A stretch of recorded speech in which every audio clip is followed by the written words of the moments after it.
Trance channel here today for our daily Course in Miracles lesson together. Thank you for joining me today. Today we are doing lesson number 185. I want the peace of God. To say these words is nothing, but to mean these words is everything. If you could but mean them just for an instant, there would be no further sorrow possible for you in any form, in any place or time. Heaven would be completely given back to full awareness, memory of God entirely restored, the resurrection of all creation fully recognized. No one can mean these words and not be healed. He cannot play with dreams nor think he himself a dream. He cannot make a hell and think it real. He wants the peace of God, and it is given him, for that is all he wants, and that is all he will receive. Many have said these words, but few indeed have meant them. You have but to look upon the world you see around you to be sure how very few they are. The world would be completely changed should any two agree these words express the only thing they want. Two minds with one intent become so strong that what they will becomes the will of God, for minds can only join in truth. In dreams, no two can share the same intent. To each, the hero of the dream is different, the outcome wanted not the same for both. Loser and gainer merely shift about in changing patterns, as the ratio of gain to loss and loss to gain takes on a different aspect or another form. Yet compromise alone a dream can bring. Sometimes it takes the form of union, but only the form. The meaning must escape the dream, for compromising is the goal of dreaming. Minds cannot unite in dreams, they merely bargain. And what bargain can give them the peace of God? Illusions come to take his place, and what he means is lost to sleeping minds intent on compromise, each to his gain and to the other's loss. To mean you want the peace of God is to renounce all dreams. For no one means these words who wants illusions and who therefore seeks the means which bring illusions. He has looked on them and found them wanting. Now he seeks to go beyond them, recognizing that another dream would offer nothing more than all the others. Dreams are one to him, and he has learned their only difference is one of form, for one will bring the same despair and misery, as do the rest. The mind which means that all it wants is peace must join with other minds, for that is how peace is obtained.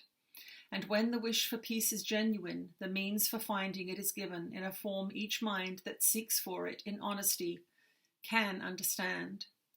Whatever form the lesson takes is planned for him in such a way that he cannot mistake it if his asking is sincere. But if he asks without sincerity, there is no form in which the lesson will meet with acceptance and be truly learned. Let us today devote our practicing to recognizing that we really mean the words we say. We want the peace of God. This is no idle wish. These words do not request another dream be given us. They do not ask for compromise, nor try to make another bargain in the hope that there may yet be one that can succeed, where all the rest have failed. To mean these words acknowledges illusions are in vain, requesting the eternal in the place of shifting dreams, which seem to change in what they offer, but are one in nothingness. Today, devote your practice periods to carefully searching of your mind to find the dreams you cherish still. What do you ask for in your heart? Forget the words you use in making your requests. Consider but what you believe will comfort you and bring you happiness. But be you not dismayed by lingering illusions, for their form is not what matters now. Let not some dreams be more acceptable, reserving shame and secrecy for others. They are one, and being one question should be asked of all of them. Is this what I would have in place of heaven and the peace of God? This is the choice you make. Be not deceived that it is otherwise. No compromise is possible in this. You choose God's peace, or you have asked for dreams, and dreams will come as you requested them. Yet will God's peace come just as certainly and to remain with you forever. It will not be gone with every twist and turning of the road, to reappear unrecognized in forms which shift and change with every step you take. You want the peace of God, and so do all who seem to seek for dreams. For them as well as for yourself, you ask but this when you make this request with deep sincerity. For thus you reach to what they really want and join your own intent with what they seek above all things, perhaps unknown to them but sure to you. You have been weak at times, uncertain in your purpose, and unsure of what you wanted, where to look for it, and where to turn for help in the attempt. Help has been given you, and would you not avail yourself of it by sharing it? No one who truly seeks the peace of God can fail to find it, for he merely asks that he deceive himself no longer by denying to himself what is God's will. Who can remain unsatisfied who asks for what he has already? Who could be unanswered who requests an answer which is his to give? The peace of God is yours. For you were peace created. For you was peace created, given you by its creator, and established as his own eternal gift. How can you fail when you but ask for what he wills for you? And how could your request be limited to you alone? No gift of God can be unshared. It is this attribute that sets the gifts of God apart from every dream that ever seemed to take the place of truth. No one can lose and everyone must gain whenever any gift of God has been requested and received by anyone. God gives but to unite. To take away is meaningless to him. And when it is as meaningless to you, you can be sure you share one will with him and he with you. And you will also know you share one will with all your brothers whose intent is yours.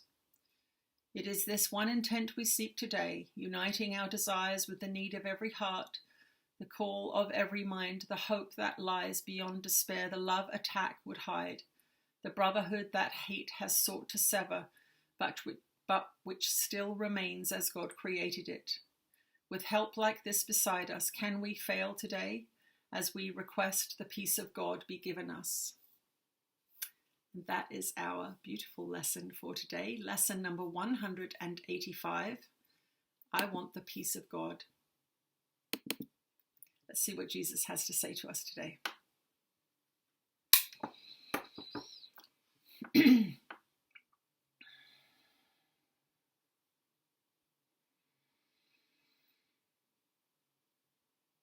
You are blessed beings indeed. I am that one you know as Jesus, and there is nothing greater to attain than a peaceful mind. The peace of God is what you all are seeking in your drinking and your gambling and your workaholism and your chasing after romantic involvement. You are seeking something that you know you do not have access to right now. But because you are looking in the wrong place outside of you, because you seek it in bodies and you seek it in material things, you seek it in prestige and fame and renown, you are looking in the wrong place. You will never find it out there. The 1,000 roads that the ego mind leads you along will never satisfy. And many of you who come to these lessons understand this. You have chased your idols well through this life, and you have come to a place of disillusionment where you know another body will not do it, another car will not do it, another good meal will not do it. Even though you may indulge in those things, you are under no illusions anymore. You have become disillusioned. And yet now, as you know that illusions are valueless, as you come to see that you do not want these things that the world offers you anymore, it seems as if you are living in a barren desert, but we tell you it is not a barren desert. It is the way home.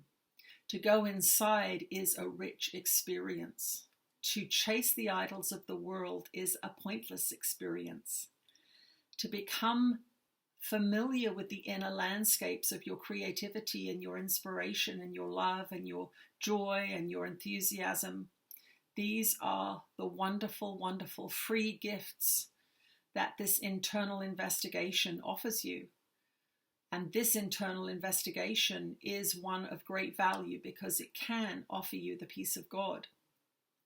There will come a point in your learning where you do not argue anymore. You do not need to argue with anyone. You do not need to chase anything. And you find yourself going through the days of your life happily, peaceful. And it is in that time that you realize that how foolish all of your games have been, how wasteful of energy and at times money your games have been. And now you can sit peacefully in your back garden in a chair and be at home experiencing the peace of God, a quiet mind, a peaceful heart, and a happy demeanor, wanting nothing, needing nothing, knowing that all is as it should be. I am that one that you know as Jesus. And we will speak to you again tomorrow.